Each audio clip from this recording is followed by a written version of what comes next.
আমি একটা বাড়ি বানাবো, খুব সুন্দর একটা বড় একটা সবুজ মাঠ, সেই মাঠের পাশেই থাকবে একটা নদী।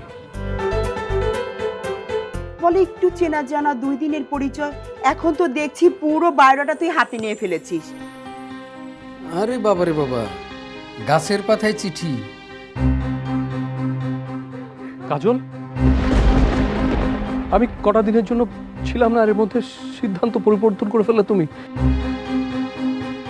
তোমাকে একদম জোকারের মতো লাগছে, গাছরা চুলে। থাক, আমার জুতাটা খোলা দরকার নেই। তুমি হাত দিলে আমার জুতা অপরিষ্কার হয়ে যাবে।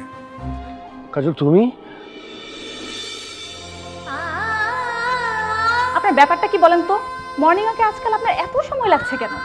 আজকে একটু দেরি হয়ে গেল আর এই মিথ্যে অভিনয় করে বাকি জীবনটা আমাকে কাটাতে হবে।